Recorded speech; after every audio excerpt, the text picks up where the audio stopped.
Áldjon Isten!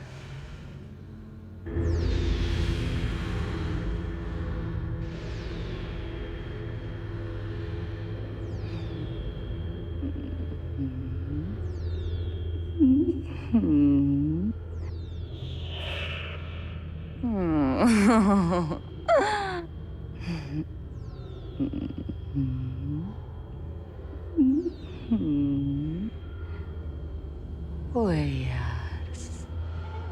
Hol kelsz, ahol még a madár se jár? Járok, kelek. Érted, jöttem. Csak eredj, míg az én uram haza nem jön. Az én uram a háromfejű sárkány. Ha hazajön, vége az életednek. Nem bánom én, akárhány feje is van az uradnak, hanem milyen jelenséggel szokott hazajönni.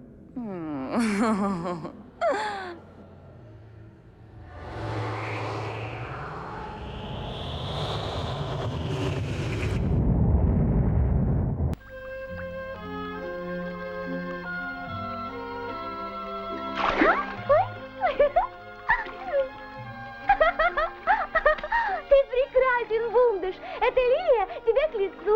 Если ты не против, поплыли до той коряги на перегонки. Раз, два, догоняй, Бундаш!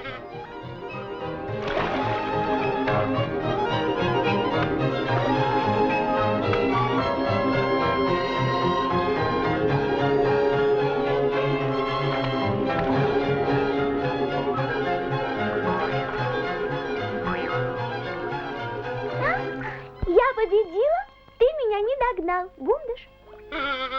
Бундаш? Где ты, Бундаш? Ты обманул меня, негодник.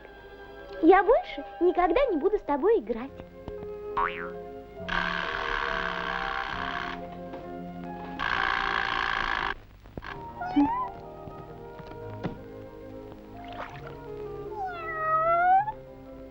Спасибо тебе, Бундаш. Ты очень любезен. Ах, Тобиаш, моя черепашка, это мне? Как тебе не стыдно, Бундаш? Мы с тобой поссоримся, ты недостойно себя ведешь. Большое тебе спасибо за венок. Может, простим его в этот раз? Ведь он меня тоже любит. И ты здесь, Бендегус. Моя уточка. Как подросли твои детки. Ой, Бендегус, а этот малыш у тебя просто жадина.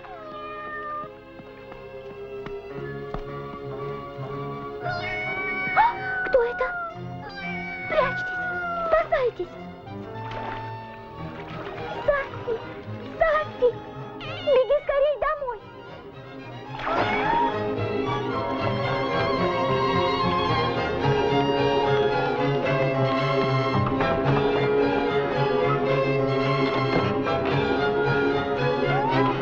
Mély álmot bocsátott azért az Úristen az emberre.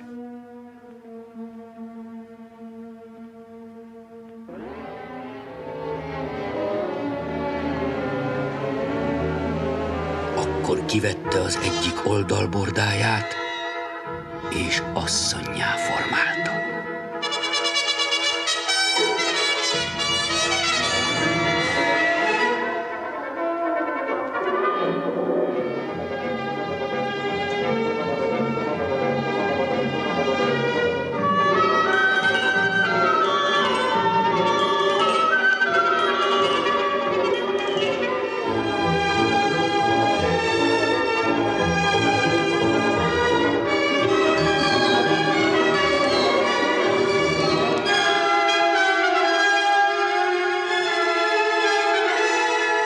Akkor azt mondta az ember. Ez már csontomból való csont, és testemből való test. És az ember Évának nevezte el a feleségét, mert ő lett az anyja minden élőnek. Még mindketten meztelenek voltak, de nem szégyelték magukat.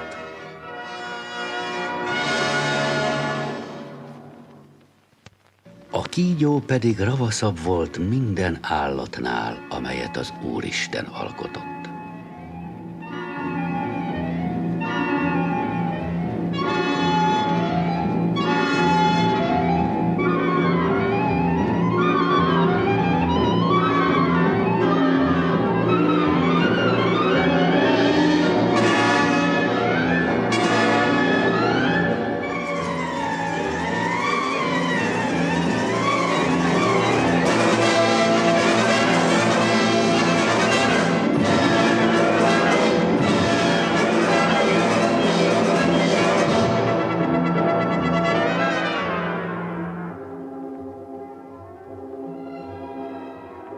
Vannak ugyan.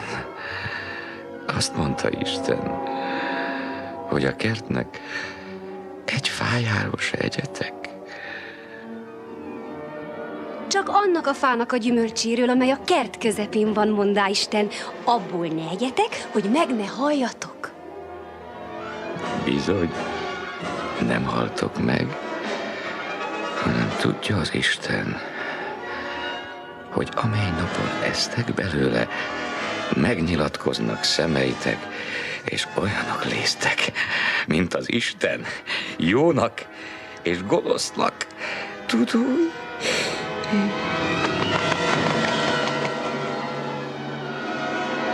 Az asszony úgy látta, hogy jó volna enni a fáról, mert csábítja a szemet, meg kívánatos is a bölcsességé.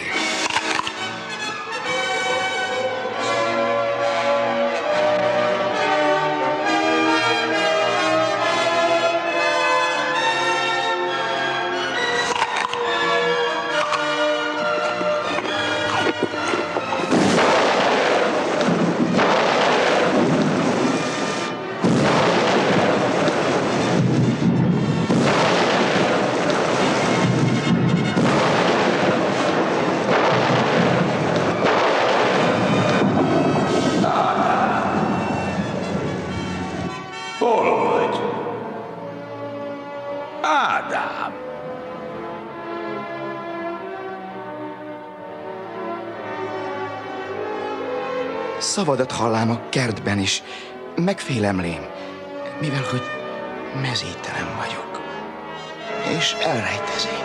Ki mondná néked, hogy mezítelen vagy? Avagy talán ettél a fáról, amelytől tiltottak? Az asszony, akit mellém adtál vala, ő ad a nékem, úgy evém. A kígyó ámított el engem, úgy evém.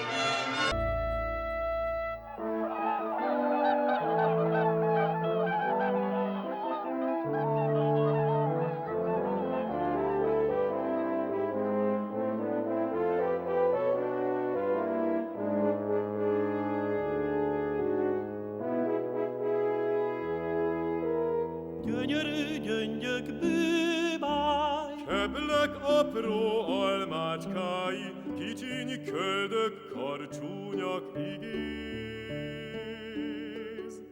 Mennyi takaros szép lány, erkölcs erő nem ér semmit, vének vágyak korral színik. Nyisd ki kapudat, s nézz rám! Ne küzdj, ne bízz, végezd a vágyad! Oldom sarudat, öved csatját! Gyerünk, végjössz, térded az égem! One day, the young princess saw the pigs dancing in the meadow below. For how much will you sell me a dancing pig? For no money at all if you lift your skirt to your knee. What use is that to you? Would you rather not have a bag of gold? But the boy said he did not want the gold. Then the princess suddenly changed her mind and lifted up her skirt to her knee. And the boy gave her a pig, where the princess saw him and asked again, "For how much money will you sell me a second dancing pig? For the first one will not dance alone." For no money at all if you lift your skirt up to your waist. Would you rather not have a bag of gold? But the boy said he did not want the gold. The princess hesitated for a second and then pulled her skirt up to her waist. And the boy gave her the second pig. He found the princess waiting for him. "For how much will you sell me the third dancing pig, because the first two will not dance without the third?" "For no money at all if you lift your skirt up to your neck."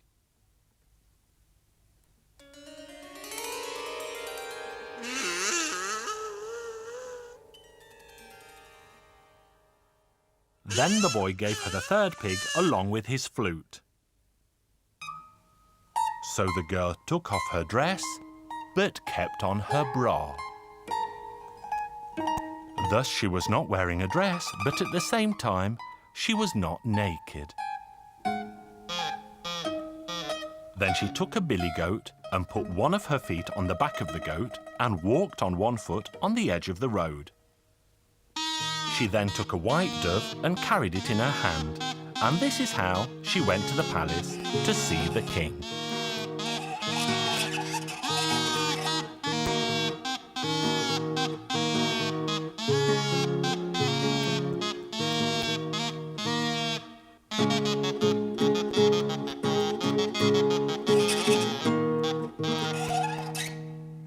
When the king saw the girl, he was very surprised.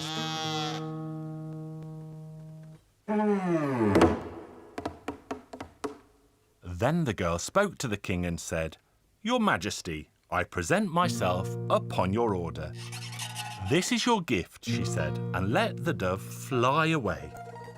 Thus she took, and she did not take a gift.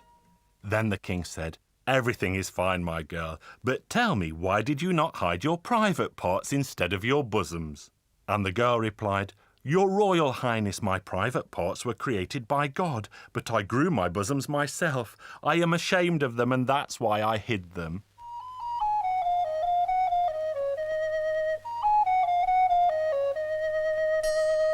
The king gave the girl a handsome reward, and that is the end of my story.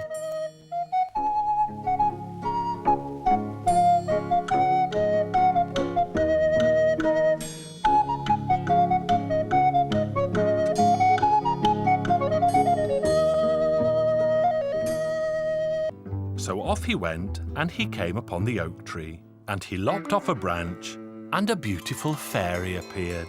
"Water, water, please. I need water." The young prince dashed to help, but dropped his flask and all the water spilled out. The poor fairy died there and then.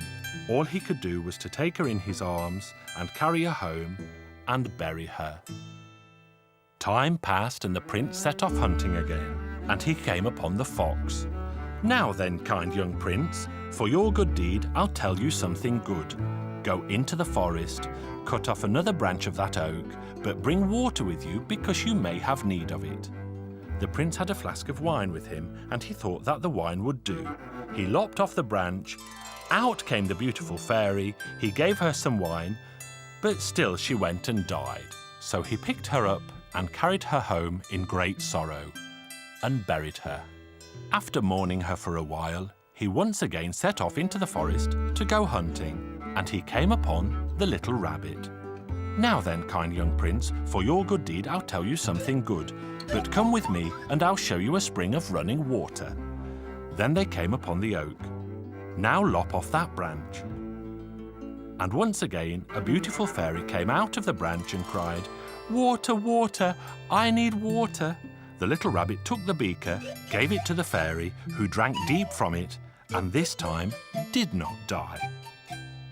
She then knelt before the young prince and thanked him for freeing her from the oak tree.